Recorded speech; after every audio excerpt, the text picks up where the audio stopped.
Sanuaro, no chome.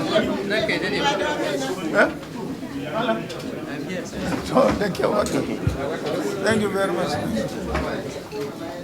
How are you? Good to see you. Thank you very much.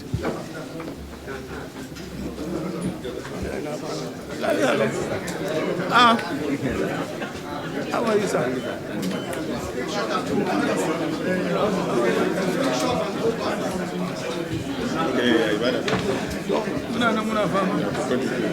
I think that's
We are going to start now.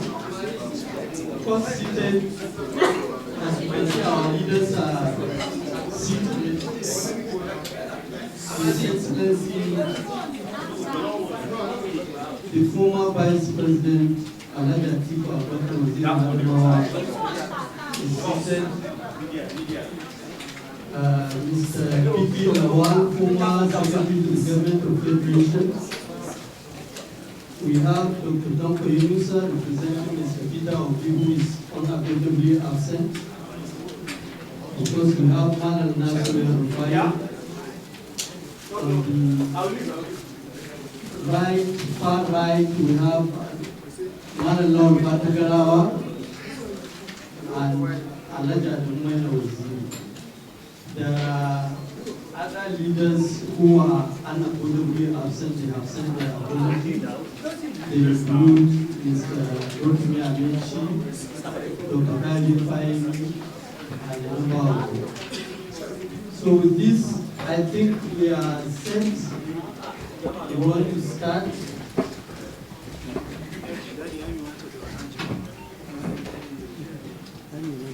That may not be the final one. What? The one you have there, the 1.7. This one? Yeah, that's the final one. Huh?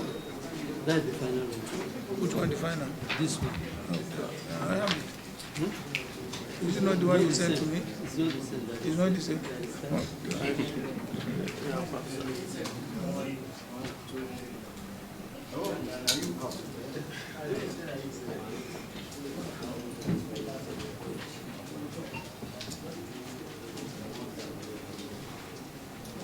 My attention is just drawn former APC National Chairman Alhaji Abdullahi. It's a Abdullahi who also sent his apology.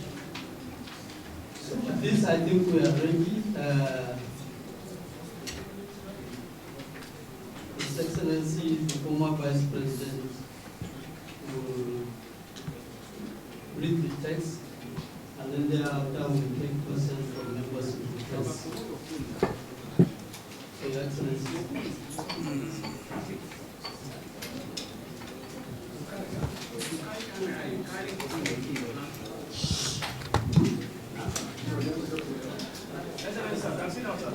Oh, you can see me? All right, okay, all right. I was wondering whether.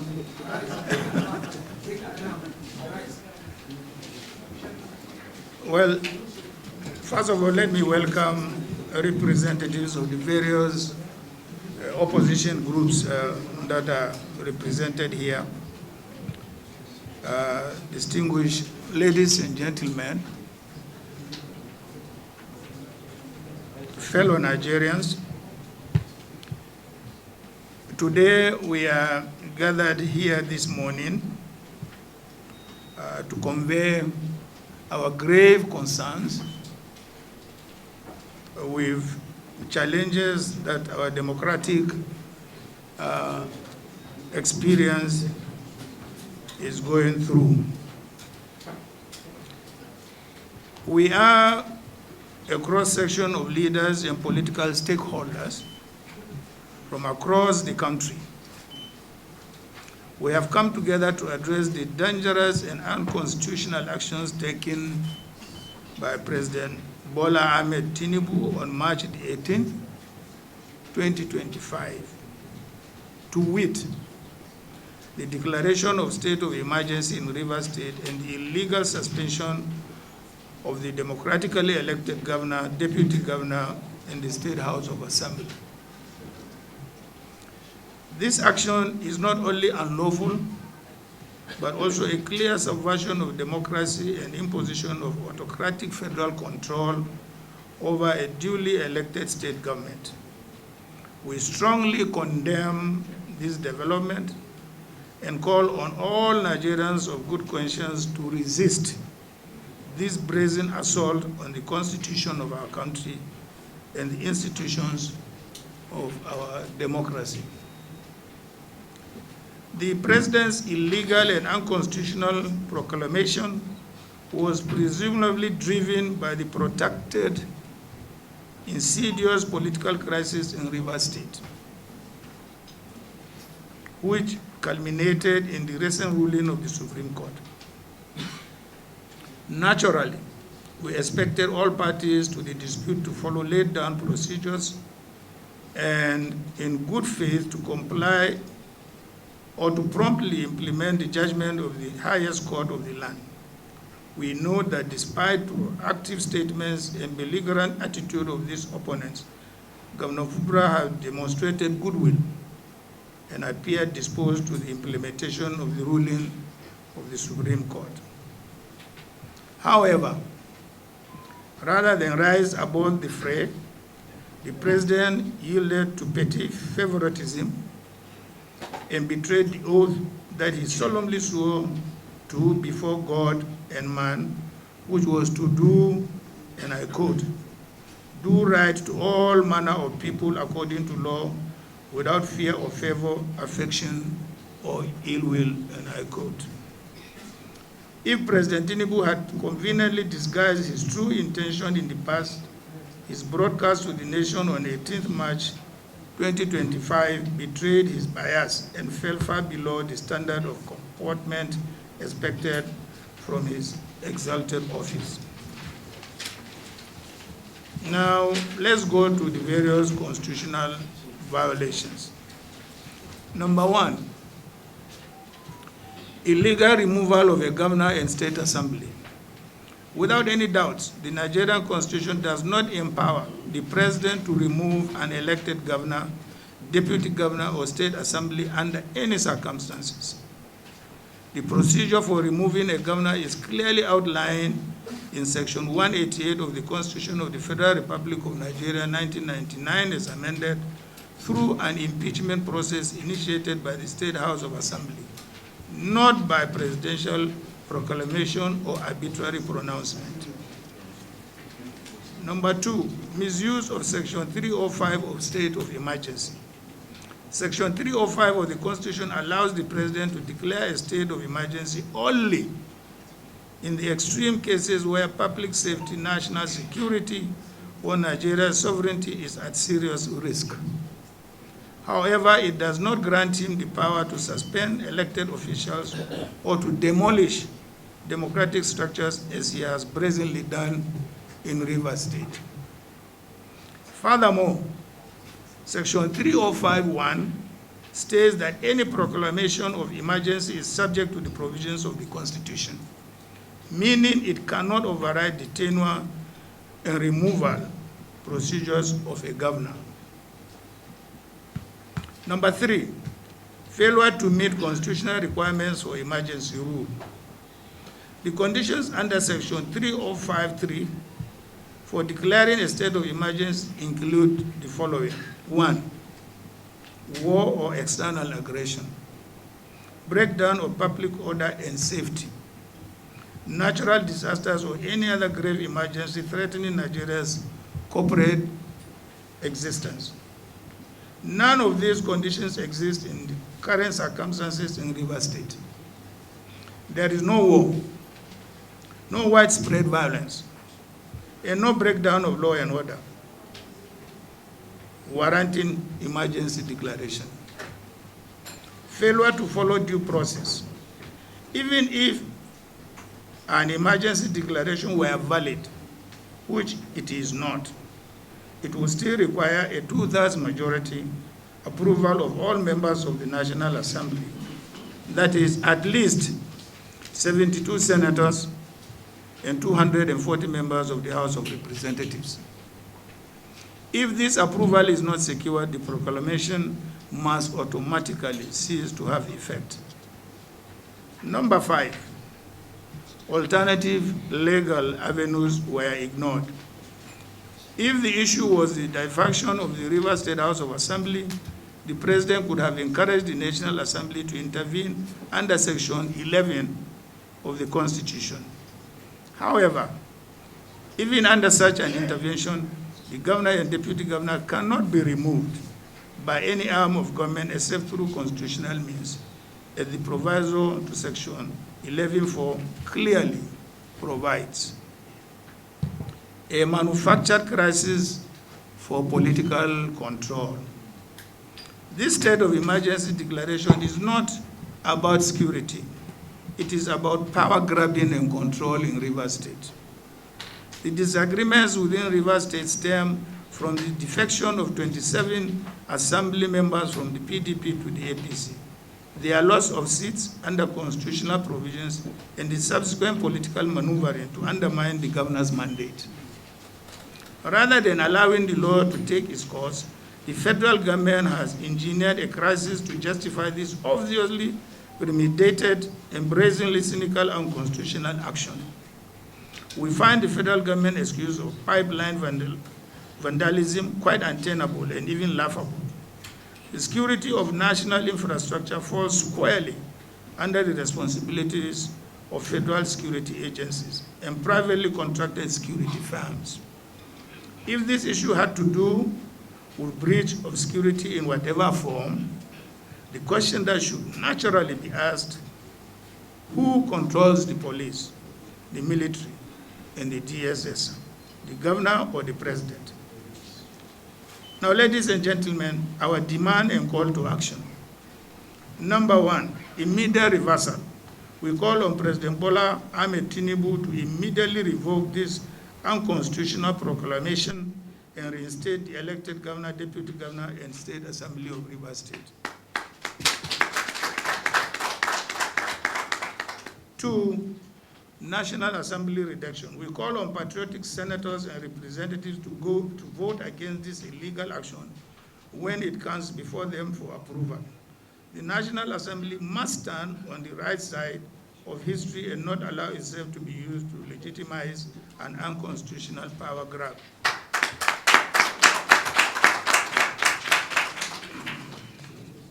3, judicial intervention. We urge the judiciary to act swiftly in striking down this proclamation, as it sets a dangerous precedent that could be used to arbitrarily remove any governor in the future. I am very happy to read the ruling of a judge in Rivers State which directed a status quo. Number 4, Nigerians must defend democracy. It's not only the responsibility of the opposition to defend democracy. It's the responsibility of all Nigerians, all of you, to defend democracy. Otherwise, there won't be a Nigeria. We call on all civil society organizations, political groups, and Nigerians of good conscience to stand firm in the defense of this democracy that we all have toiled to build. Rivers State is not a conquered territory, and Nigeria is not a dictatorship requiring the replacement of an elected governor with a military administrator. We recall that even when a previous administration had declared a state of administration in parts of the country bedeviled by insurgency and acts of terrorism, the governors of the concerned states were not removed from office, as this administration has done. This action by Tinubu, therefore, represents a new law for our country. Distinguished ladies and gentlemen, the historical unrest in the Niger Delta should not be forgotten so soon. Past administration had made great efforts and sacrifices to restore peace and stability to the Niger Delta, which is critical to the economic health and stability of Nigeria itself. This federal government should not manufacture political crises that could disrupt the fragile stability and return the country to the past that we have all prayed to leave behind for good. We must never allow personal political interests and the desire to hold on to power at all costs to throw the country into unavoidable chaos through brazen subversion of the principles of federalism, democracy, and constitutional governance. This is not just about Rivers State. It is about the future of Nigeria's democracy. Thank you all.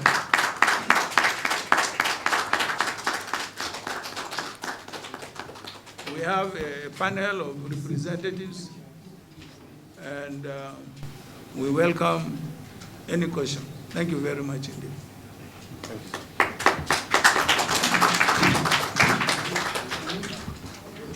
If you have a question, just signify, identify yourself, the media you represent, why other people will recognize. Okay, Channel is here. Channel. Your Excellency, my name is Friday. I work for Channel TV. I would like to ask, sir, some will have the view, I think I'm audible enough. Yes. Yeah. Yes. Okay. All right, sir.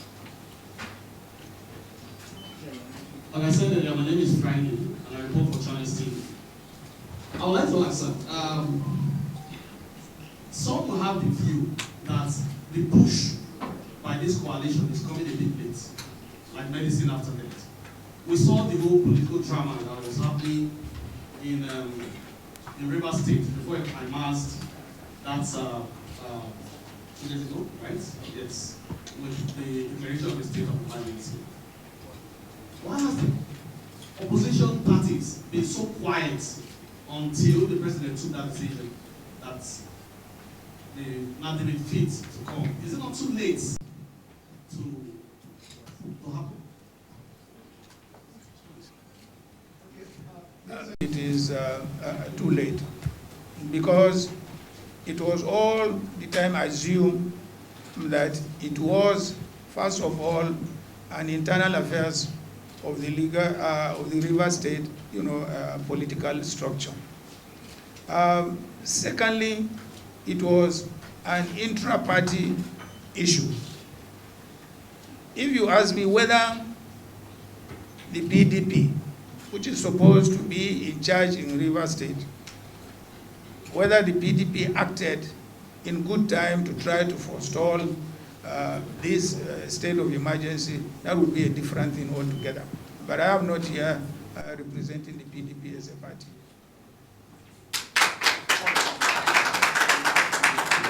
Your Excellency, name is Amadin Uyi, and with New Central Television.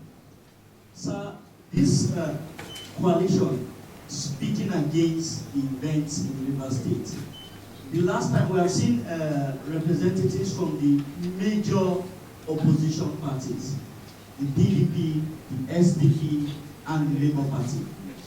We know that in politics, sometimes it takes one event for politicians to rise up in unison to say enough is enough. And the last time we saw this kind of coalition was prior to the 2015 general elections. Sir, are we seeing this united front go ahead into the 2027 general election, thus assuming is the bet of a major opposition against the APC? Thank you. Yes, sir.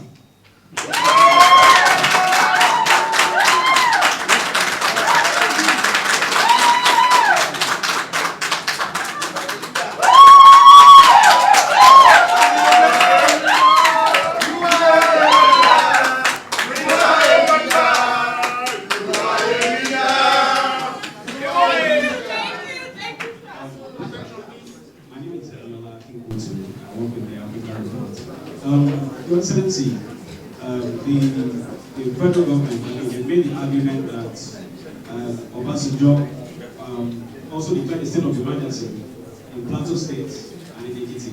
And in those two instances, the governors were removed.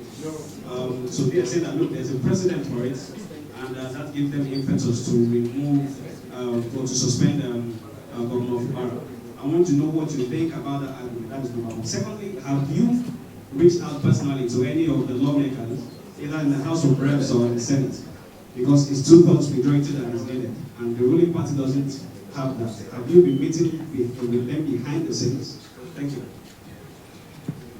Let me start with the last one. As a coalition of opposition political parties, we have reached out to our members in the National Assembly.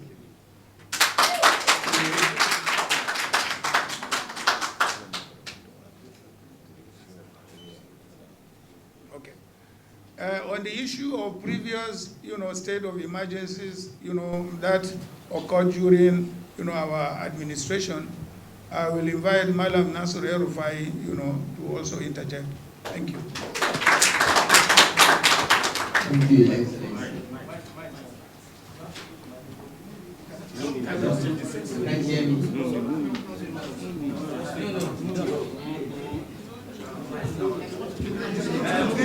You will get me. You will hear me.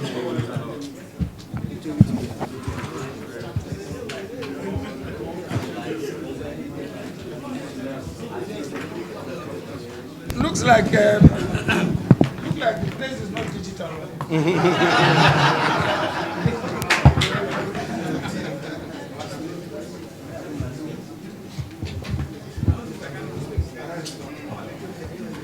So, ladies and gentlemen, the two cases referred to occurred during the Obasanjo administration, in which both His Excellency, the former Vice President, and my humble self were a part of.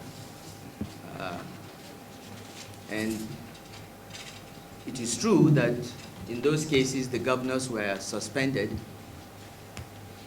These suspensions were challenged in the courts. And in 2006, the Supreme Court of Nigeria gave a judgment clearly stating that even though by then Daria had been restored to office, but lashed the Obasanjo administration and said that under no circumstances would the emergency provisions in Section 305 be used to remove any elected official. That is the law. The Supreme Court has spoken. No legislation or constitutional amendment has changed that. So that is the law. No one, no person or authority can remove an elected official, whether governor, deputy governor, or member of the legislature, without going through the due process of law.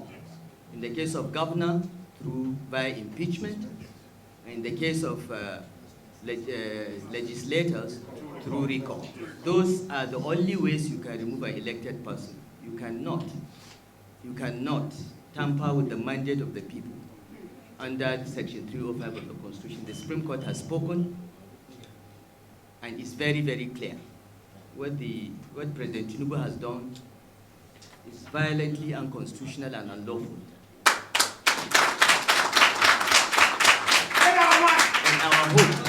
And our hope is that the National Assembly will, for once today, this National Assembly, that everyone accuses of being Robusta, will at least for once stand with the people of Nigeria. Thank you.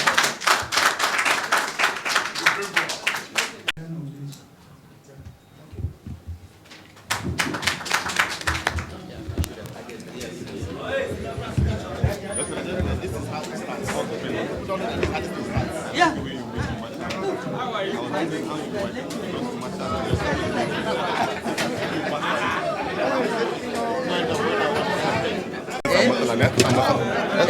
On his way. Please tell him to call me. I want to talk to him. No problem.